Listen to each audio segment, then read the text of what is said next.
Hello everyone and welcome back to Michelle Quintia Vlogs channel. And today, this is episode 2 of our condo makeover. Last week, we painted the toilet and bath walls and ceiling. And also, we deep cleaned our refrigerator. And today, we will be moving out entirely. I mean, all the small knickknacks that were left inside the condo unit. We will be removing all of them from the condo. And we will be preparing it for a paint refresh. Find out what I did to prepare it for, as what I said, paint refresh. These are the things that I did myself to save a lot of money to be able to renovate the condo unit and make it look appealing to the prospective buyers. And I wasn't wrong. I was able to sell it 2 months after moving out. Well, except for the paint refresh of the entire bedrooms, living room, and kitchen. That will be very difficult if I will do it alone. So I asked for professional help with the painting, and it cost me just 6,000 pesos for that because I already did the bathroom. So I really saved a lot.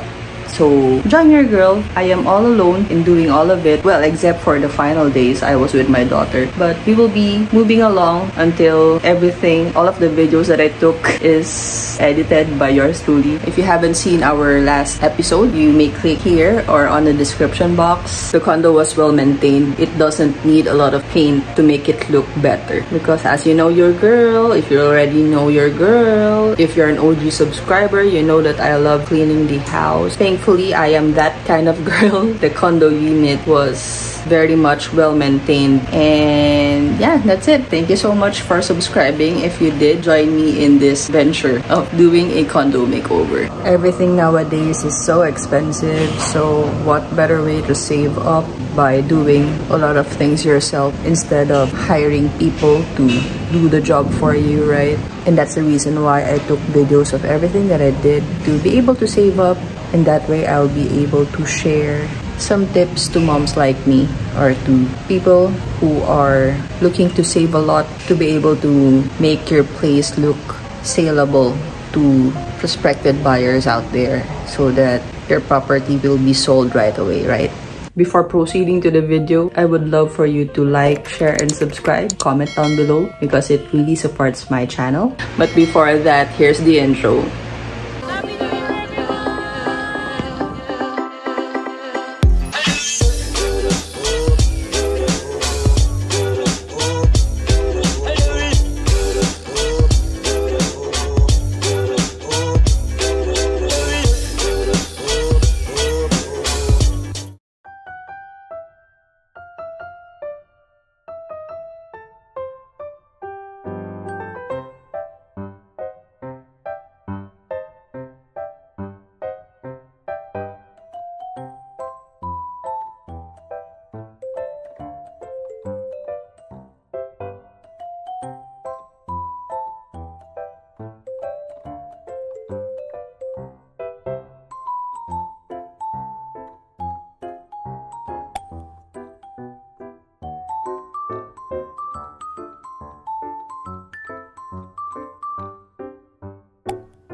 Days later. Welcome to day 4 of cleaning the condo unit. Like, share, and subscribe.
My vacuum is smelling like it's overheating. So enough of the vacuuming first. Then we will be, what else?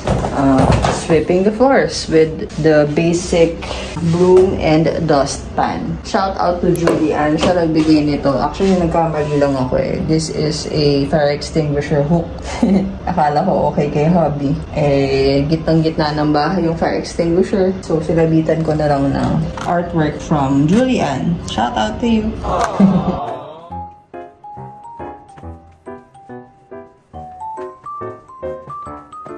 Everything here will get a fresh upholstery so that this couch and the dining set will be turned over to the next owner in good condition. So everything will get newly upholstered, freshly upholstered before passing this on to the new owner. And hopefully soon, guys, help me find a buyer for this unit. We have lots of memories here in our place, so this has a bit of a sentimental value. So hopefully the next owner will enjoy living here as well.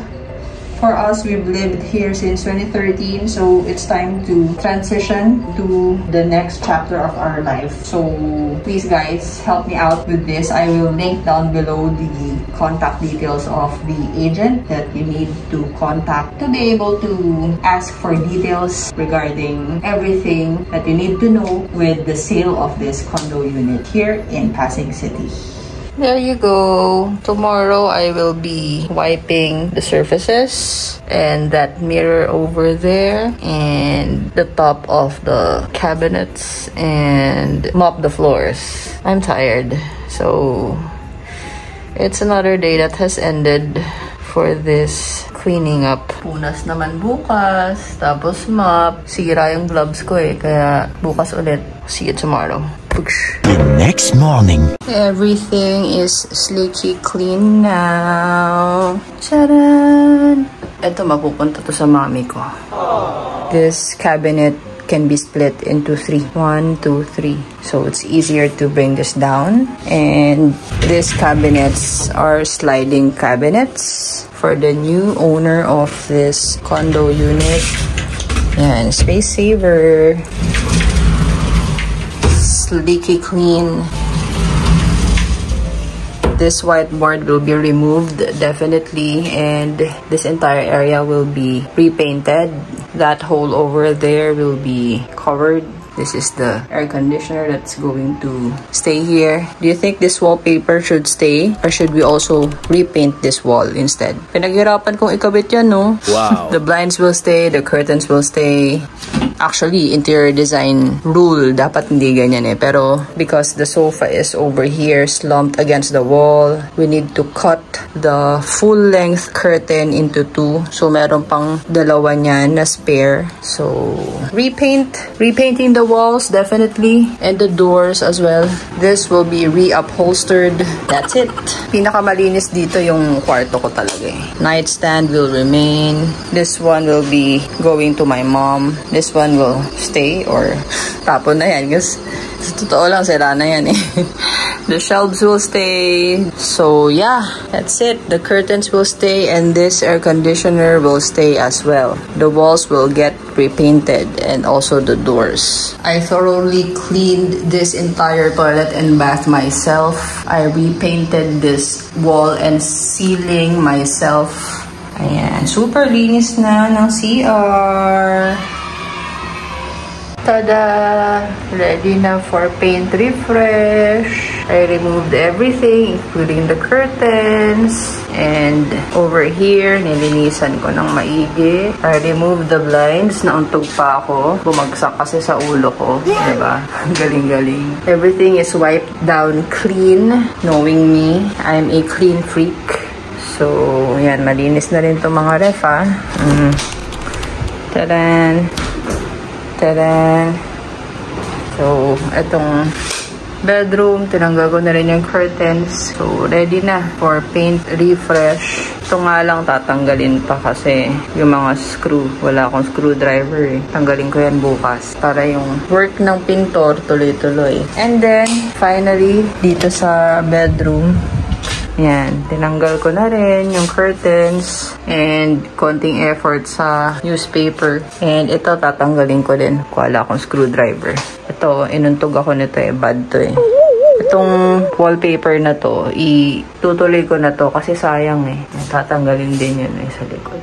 Yes! Kuya, ito mga pinagtanggalan ng shelves. Huwag mong tatanggalin yung tops. Ito, 1, 2, 3. Tsaka to. Huwag mong tanggalin para ibabalik natin.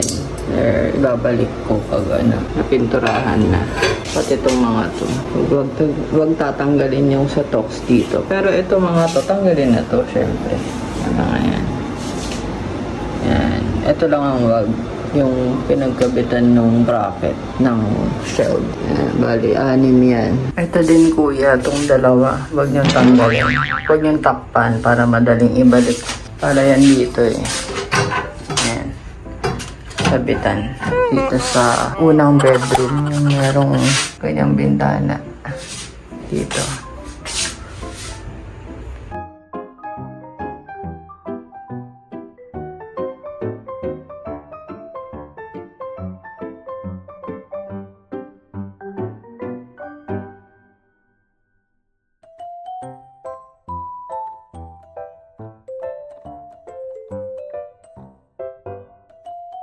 And we're done.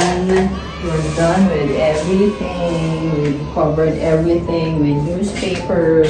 We've covered all of the windows with newspaper. Sariling sikap yan, guys. Siyempre, napakadali lang naman yun.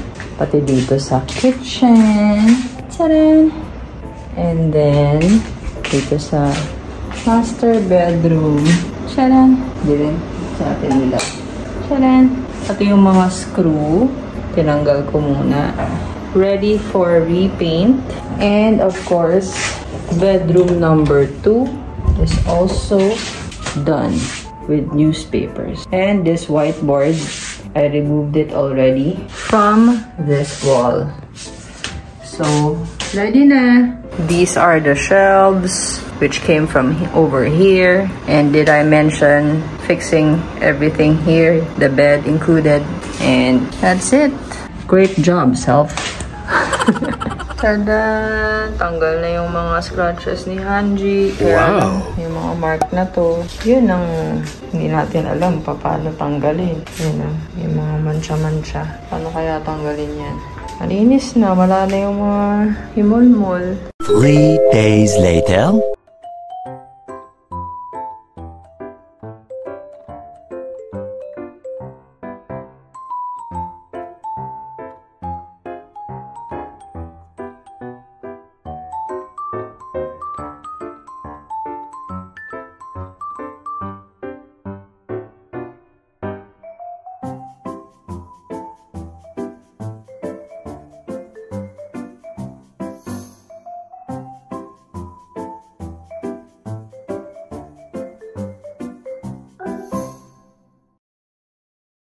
The first day of painting was Sunday. So today, I am just wrapping everything with this cling wrap because of the skin coat being sanded down. So dust is going on the sofa, so you need to wrap it with just one wrap because, you know, it's still plastic, it's still not eco-friendly. But what can we do? This is the least we can do to avoid dust getting on top of it. I'm doing this on this couch and on this dining chairs and on the couch inside bedroom 1. So this is the couch in bedroom 1. See the mess?